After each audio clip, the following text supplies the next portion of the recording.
बेटियों में सबसे लाडली थी सबसे छोटी काव्या।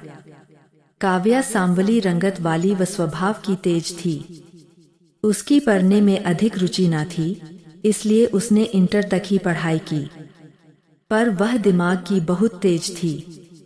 सांवली रंगत और कम पढ़े लिखे होने के कारण उसके माँ बाप को उसकी शादी की बहुत चिंता रहती थी, और सुनील बाबू को दामाद भी सरकारी चाहिए था।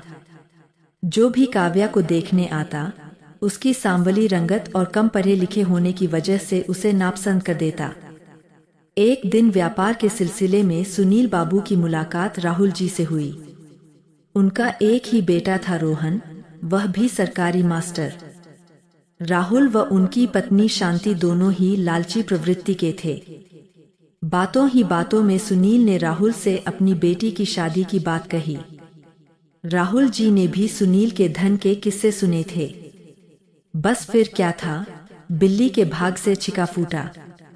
एक हफ्ते बाद राहुल बाबू अपने बेटे और पत्नी शांति को लेकर सुनील के घर पहुंचे। लड़की तो उन्हें कुछ खास पसंद न थी, फिर भी आई लक्ष्मी को वह हाथ से जाने नहीं देना चाहते थे। यह मेरी आखिरी बेटी है, सुनील बाबू ने बातों ही बातों में कहा। ब्याह करने में मैं तो इसे पैसे से तोल दूंगा। बस फिर क्या था, शादी तो पक्की होनी ही थी।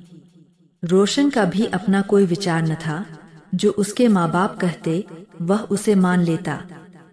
घर पहुँचते ही शांति देवी ने पंडित जी को मुहूर्त निकलवाने के लिए बुलाया और कुंडली भी मिलवाई। लड़की की कुंडली में तो दोष था, वह मांगलिक थी। अब तो शांति देवी और राहुल जी के अरमानों पर घड़ों पानी फिर गया। आती हुई लक्ष्मी जाते हुए दिखाई देने लगी। पंडित जी, कुछ तो उपाय होगा। राहुल जी पंडित जी को दक्षिणा देते हुए पूछने लगे। हाँ हाँ, क्यों नहीं, अभी बताता हूँ। पंडित जी ने दक्षिणा जेब में रखते हुए जवाब दिया। अगर लड़की का विवाह लड़के से पहले किसी कुत्ते से करा दिया जाए तो सारा दोष खत्म हो जाएगा। जो भी आंच आएगी उस कुत्ते पर आएगी।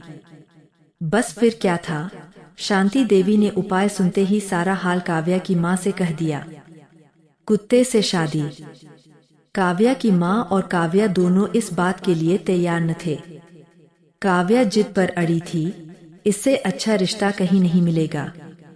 सुनील बाबू के सरकारी दामाद के सपने के आगे काव्या और उसकी माँ की एक ना चली। और वह दिन आ ही गया, काव्या को दुल्हन की तरह सजाया गया। काव्या मन ही मन बहुत दुखी थी।